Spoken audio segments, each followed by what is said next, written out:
Welcome back to Wilderness Systems Kayak Bassin. This week, Chad Hoover and Craig Dye are exploring a hard-to-reach back channel off the Cumberland River.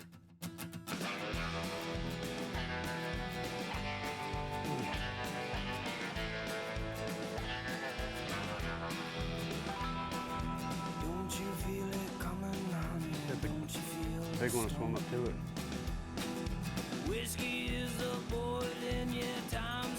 Man, when it comes to answering the question, what's your favorite kind of fishing? It's this backwoods, backwater, hard to get to, put in the work to get there.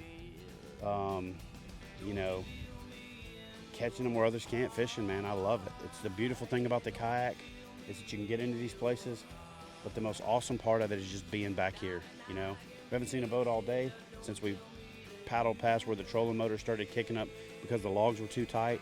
Man, it's just awesome, I just love this kind of fishing. Whoa, nice. Oh, he's wrapped up. Come on.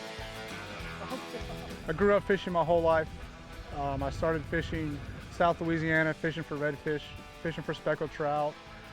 Did some bass tournaments in college and fishing with my uncle a lot. And then when I was in Atlanta, I discovered kayak fishing for shoal bass on the Chattahoochee River.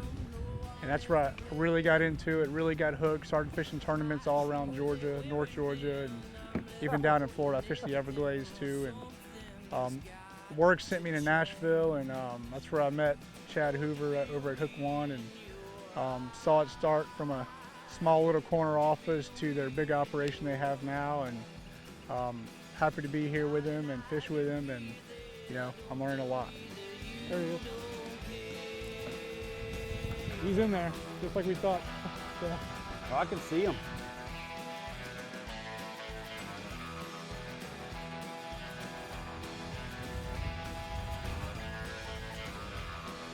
Man, these little dudes are fat, they're feeding up, and they're aggressive. Just paddled into a shallow flat that's full of these little square fish. See if we can find their grandma. Hey Chad. What's up, man? The hook retrieval on these bending branches paddles, is it just the classic that has it? Or? No, actually it comes on the Scout, the Classic, and the Ace.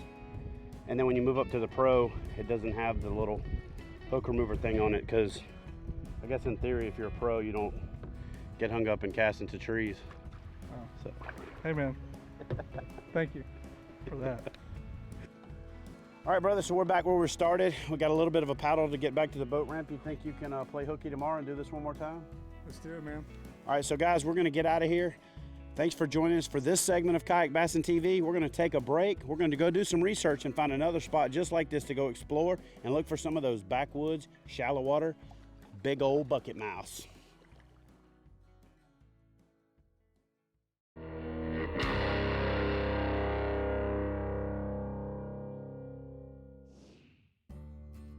Welcome back to Wilderness Systems Kayak Bassin.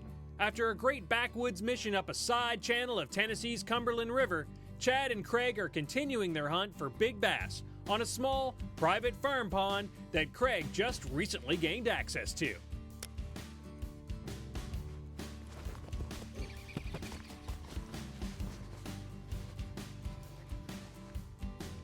Feels like a pretty decent little fish. Oh, it's just a feisty one. I'll tell you what, kept reeling down trying to fill the bottom, and he'd hit that lure before it hit there.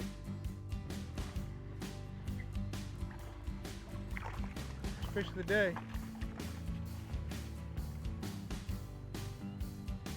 Little guy. This pond, there's so much cover on the bank that it's pretty much impossible to fish by foot. And that's, probably my number one thing I love about kayak fishing is you can really access any water, and your options are limitless.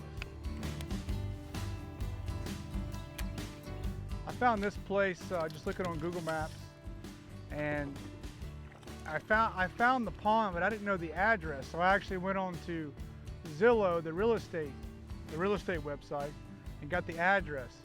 And then I just wrote an old school handwritten letter just to the owner asking permission to fish, and he gave me a call and we sat down and had a cup of coffee, and lucky enough he was an Alabama fan and I'm an LSU fan, so we talked football for about half an hour, and now I have pretty much exclusive rights to fish here, and I tell you what, it's been great. Little one. Gotta find the bigger ones. I'm gonna see if this doo-doo brown lizard will work. I'm worried the river otters are gonna hurt the bass population. Oh yeah, they will. I heard they'll wipe out a pond and they'll move to another one. So dude, here's what I'm gonna do. I'm gonna start a foundation called River Otters Must Die. Okay. And what I'll do is I'll say, listen, there's these celebrities that are getting naked to promote not wearing fur. And what I'll do is I'll say, listen, if you guys don't start killing some river otters, I am gonna get naked. You know what I'm saying? And then I'm gonna email and text message people pictures of myself naked. I'll start killing them right now. So start killing them. River otters must die. You know, Craig, a lot of times guys, when they fish a place like this, don't necessarily think that you need electronics. They think it's a really small body of water and there's really no use in it. But when you've got a place like this and there is limited structural changes, or you know, you've got a lot of bank cover, but obviously the fish are going to winter in deeper water. Yeah. It's great to take some quality electronics and kind of survey the area. And so I've drifted down this bank 3 or 4 times with the wind, plinking up against the bank, picking up fish with the lizard. Right. But I honestly think the bigger fish, if we're going to find them, are going to be out here. And this area that I'm drifting right through here, you know, on the wind-swept side, is just littered with cover, and not a lot of structural change, but it's just littered with cover just out here off the bank. And most people overlook that kind of stuff. Yeah. And with some quality electronics, it allows you to see that stuff and turn around and fish it. So I think using electronics, even on small bodies of water, is instrumental in being able to find the biggest fish in that particular ecosystem.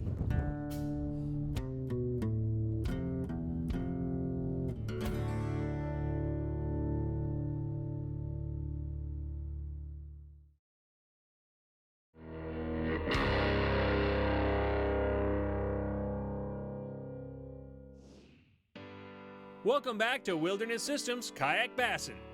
After exploring a back channel of the Cumberland River, Chad Hoover and Craig Dye have made the move to a small private farm pond that's loaded with bass. Although they've yet to find the big one, the day is far from done. Kidding me.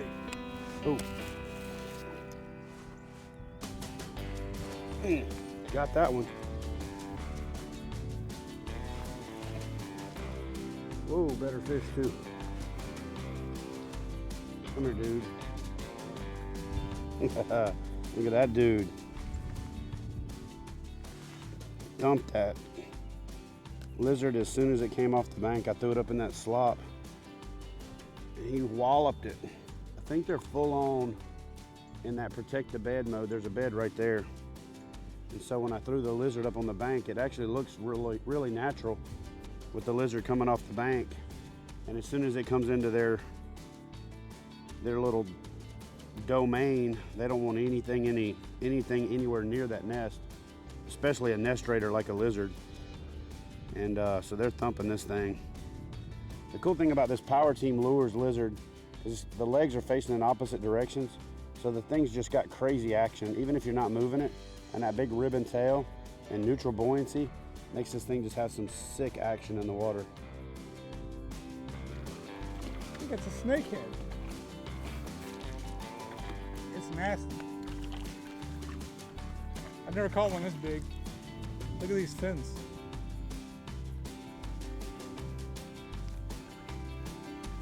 That's a bowfin. That's a bowfin? Yep. Nice bowfin. Also known as a mudfish or a grindle. Tore up the chatterbait. Look at that. Destroyed it. Yeah, I've seen quite a few of them back here. I just haven't been able to get one to eat. All right, that was fun. Man, I have a lot of people ask about fishing crankbaits in shallow water, especially around wood cover. And they're always asking how you don't get hung up and You know, why do you even throw a crankbait in there? And Cause it works. man, it works so good. You know, it's funny you say that, Craig. I know you use quite a few all-pro rods, but that's exactly how I fell in love with the brand. Is I'm kind of a crankbait fanatic, to be honest with you, and having a rod that performs well with that presentation was key for me. And even with some of the top rod companies in the game, I couldn't find a good crankbait rod. And man, the first time I threw a blaster, wasn't even fishing. I just took it out on the dock and started bumping it into some rocks on Old Hickory. I was sold. Just caught this monster bluegill on this DT6. Look how big that thing is. I'd actually catch about 20 of those suckers.